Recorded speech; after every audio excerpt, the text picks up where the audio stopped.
Now the birth of Jesus, the Messiah, took place in this way. When his mother Mary had been engaged to Joseph, but before they lived together, she was found to be pregnant from the Holy Spirit. Her husband Joseph, being a righteous man and unwilling to expose her to public disgrace, planned to divorce her quietly.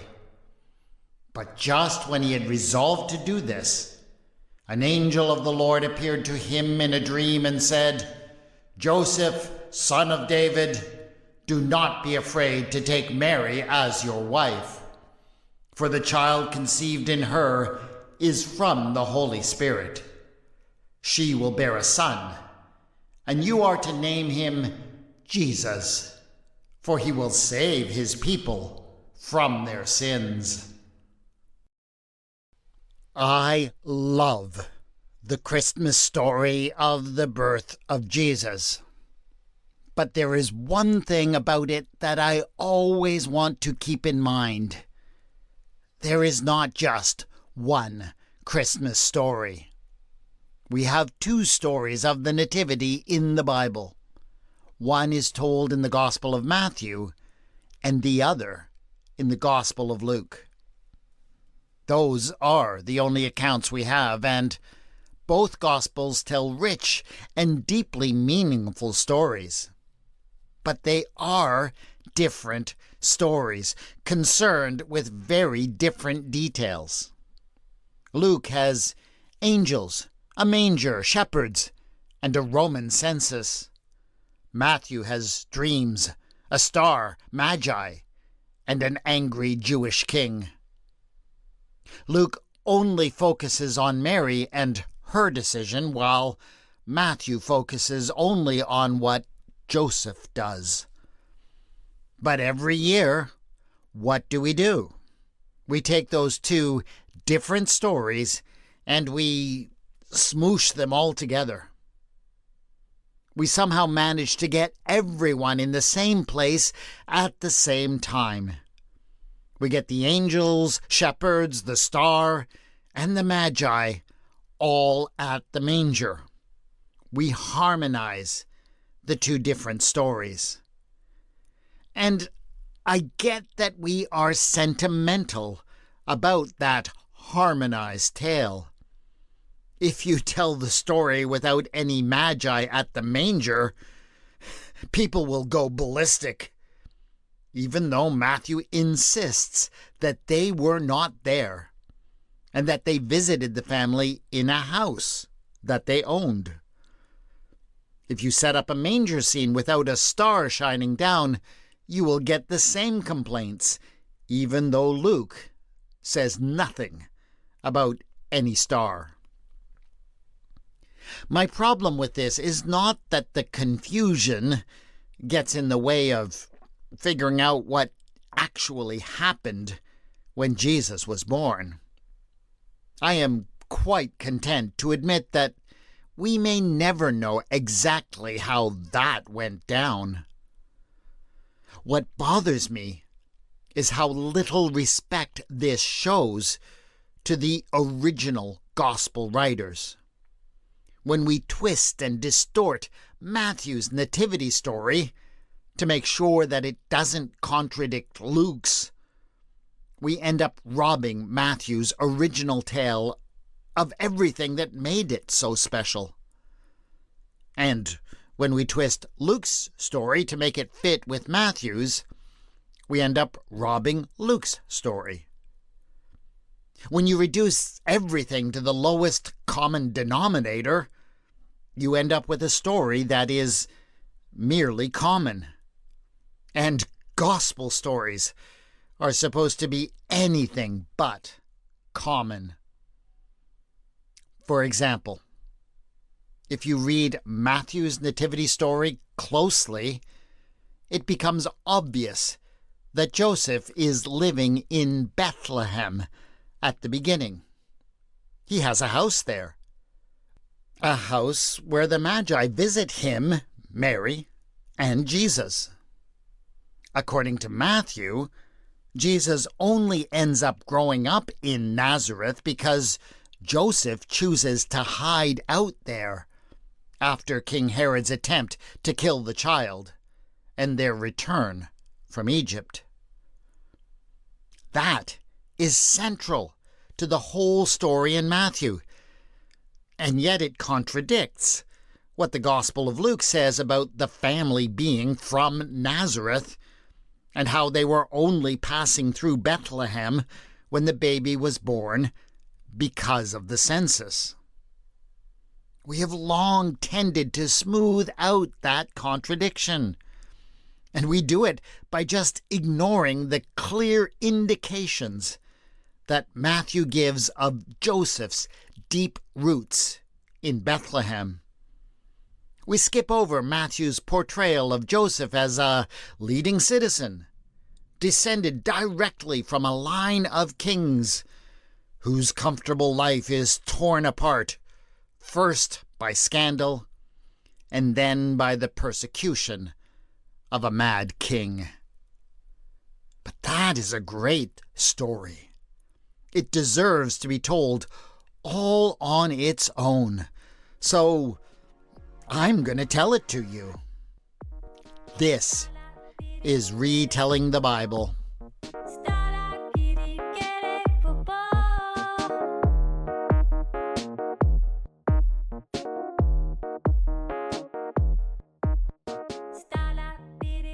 Episode 9.26. The story Matthew was telling.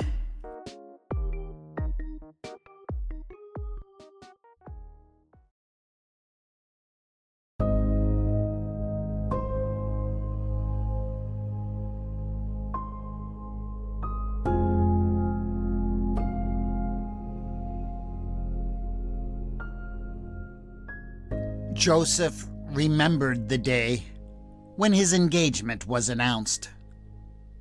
Everywhere he walked throughout the town of Bethlehem, people would bow deeply and congratulate him. Mary, the woman chosen for him by his parents, belonged to the other leading family in the district. This marriage would form an alliance that would guarantee the prominence and prosperity of Joseph's family for a long time to come. Their future was assured. Some of his well-wishers even spoke of the exalted lineage of his family. They boldly spoke of how a favorable marriage like this could even lead to a restoration of the ancient privileges of the house of David, a revival of the glories of the old kingdom as an earthly power. Joseph smiled and received their well wishes with grace. He remembered wondering what this Mary was like. Was she pretty? Was she smart? His parents had assured him that she was wealthy and chaste. That was what had mattered to them. But Joseph found that many other things suddenly mattered a great deal to him, because he felt as if his life was just beginning. He was excited and anxious about what might come next.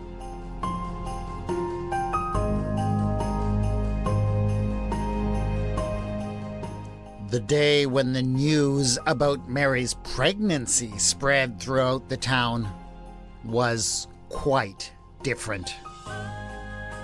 There was apparently no question whatsoever about her condition. People had speculated wildly that something was wrong for a few weeks, as she had remained hidden in her father's house. But she had apparently finally emerged, and speculation was replaced by certainty. She was going to have a child. This day, as Joseph circulated the town, there were no smiles, and certainly no congratulations. Instead, people looked away as he approached and pretended not to see him so that they didn't have to speak to him. Joseph went through a full gamut of emotions that day. He had bursts of denial, anger, bargaining, and depression. But the worst of all of it was the knowledge that this was not just about how he felt. He had responsibilities. He knew that the reputation, standing, and the very future of his ancient family were on the line. He had an obligation to preserve their name and to ensure that their lineage remained pure and undefiled. So it seemed clear what he had to do. For the sake of his family, he had to set this woman aside. And he really should do it publicly, too. He needed to denounce her in front of the whole community, which would no doubt lead to the elders condemning her to be stoned, and her family compensating his family. But something inside him wouldn't let him do that. He feared it was a weakness in him, that he could not lead his family into the next generation. But it was not weakness that was moving him. It was compassion. He thought, perhaps, that he could set her aside quietly. That would be a kind of compromise that would save his family some shame, and yet save her from public scorn. But even that option, he could not help but feel bad about. And so it was a distraught young Joseph who fell into a restless sleep that night. Perhaps in his dreams, he would be able to find the direction that he lacked in the waking world.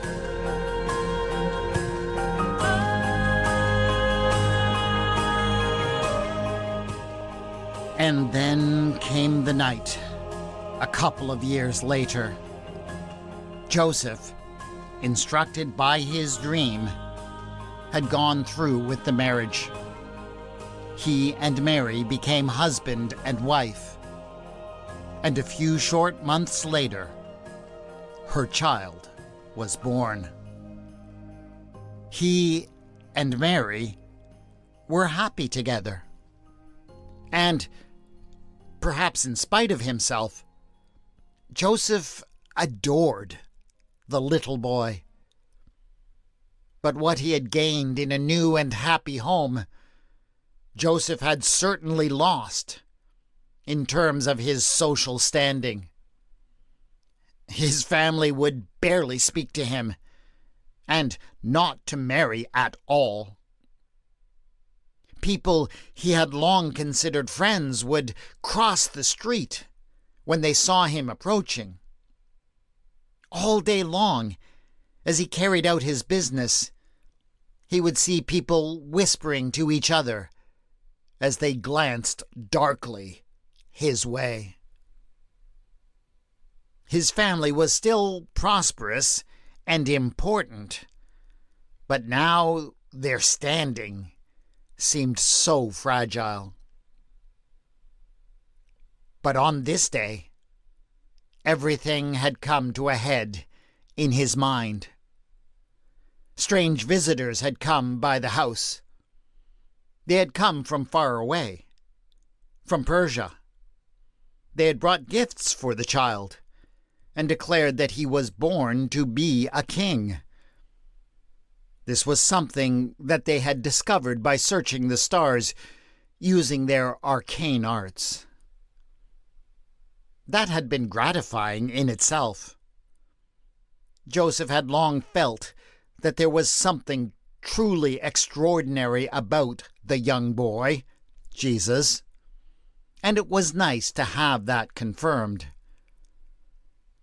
But when the wise visitors mentioned having stopped off to seek directions from King Herod in Jerusalem on their way, Joseph didn't necessarily know why, but he suddenly felt a deep dread within him. Something felt very wrong. He went to bed that night, full of worry and fear that he didn't understand. The dream that came to him made sense of what he was feeling and filled him with a firm conviction as to what he needed to do next.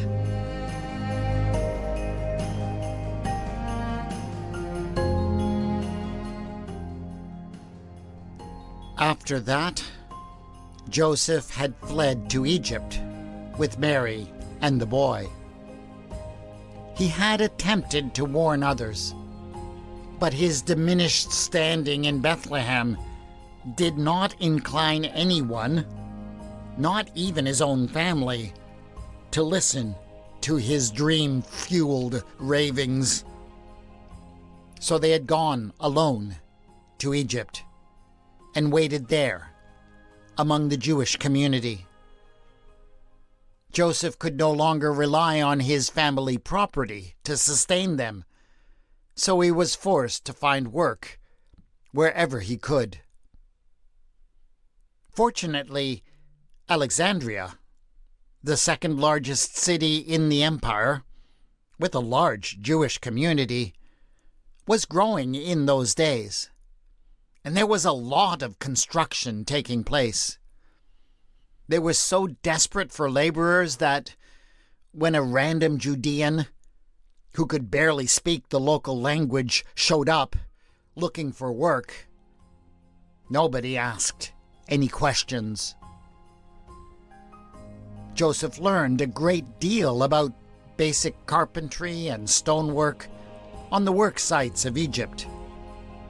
But still he longed for Bethlehem and the life he had known there, even if it seemed as if Bethlehem had little use for him anymore.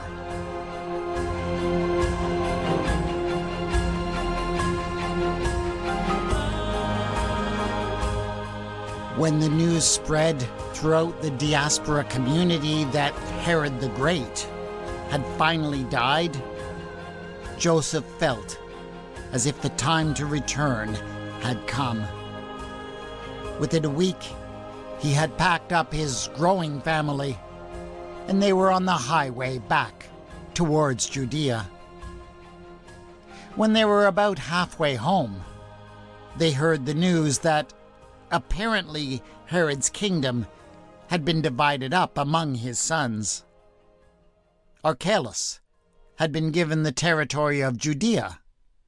Herod Antipas had been given Galilee to the north, and other sons had been given more far-flung territories. Joseph had a now familiar sense of unease. How wise was it for him to return to Bethlehem, where his name was well known, and where many harbored ill will towards him, when a son of Herod ruled over the territory?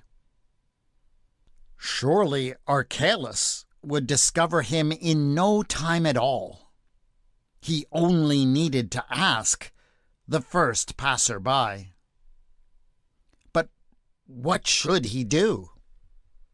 He didn't know. Throughout this seemingly endless ordeal, Joseph had despaired like this repeatedly. But each time he had found wisdom to know what to do as he slept. The wisdom that came to Joseph in his dreams this time allowed him to look at the problem from a whole different angle. What if he didn't return to Bethlehem? What if, instead, he went to a place where nobody knew his family? He could still live among his own people and raise his children as Jews if he went instead to the territory of another son of Herod. They could live in Herod Antipas's territory of Galilee, where Jews also had large settlements. But no one there would know, nor would they reveal, the illustrious heritage of his family. This outside-the-box solution was only confirmed for him the next day, when Joseph spoke to fellow travelers, construction workers he had come to know in Alexandria, who were on their way to the area around Sepphoris in Galilee. There, Herod Antipas had established his new capital city. There would be plenty of work for carpenters and stoneworkers for some time to come. And so, Mary and Joseph turned aside and traveled north. Eventually, they found a village only a day's journey from the capital to settle. A village called Nazareth.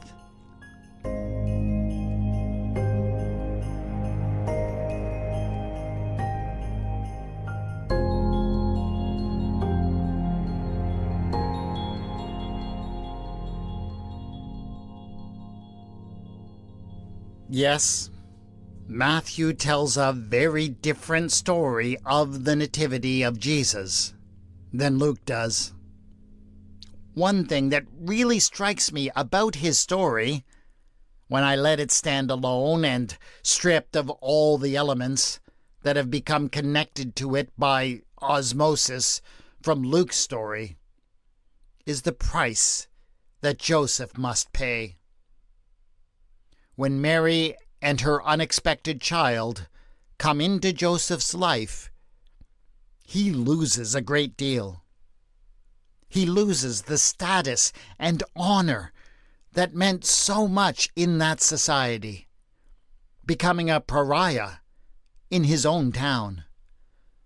Then he loses the very place that had given him his identity, fleeing his hometown in a desperate escape that no one else can understand or believe. He loses his ancestral land, which, in that agricultural society, was the only foundation of wealth and security. He finally must start all over again as a stranger and outsider in a new place where no one knows him. These are all huge losses that we can scarcely understand because we don't know how important such things were to people in that time and place.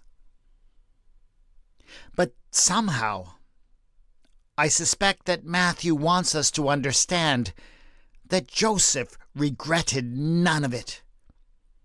He knew that he was being given the chance to finally be part of something that brought hope, life, and new possibilities.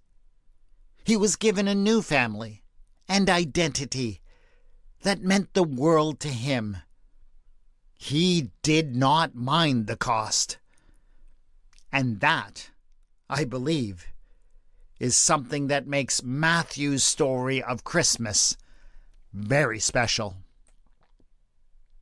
That is it for this episode of Retelling the Bible. Join us again next year, on the day after Epiphany, for a look at Herod the Great's side of the story. The theme music for the podcast is Ah Da by Kevin MacLeod, and the mood music for this episode was Polar Christmas by Sasha End. The music is licensed in the Creative Commons and can be found at incompetech.com and at endy.app, respectively. You can contact me on Bluesky at Retelling the Bible and on the Facebook page Retelling the Bible. Show notes have been posted at retellingthebible.wordpress.com. Thanks to my friends Stefan, Matt, Ruth, Matt, Donna Marie, Amma, John, and Dave on Patreon for your generous support throughout this year. Go to patreon.com/retellingthebible to join them in supporting this podcast. This is Retelling the Bible, and I have been your storyteller, W. Scott McCandless, who is wishing you a Merry Christmas and a Happy New Year, whenever you may be listening to this episode.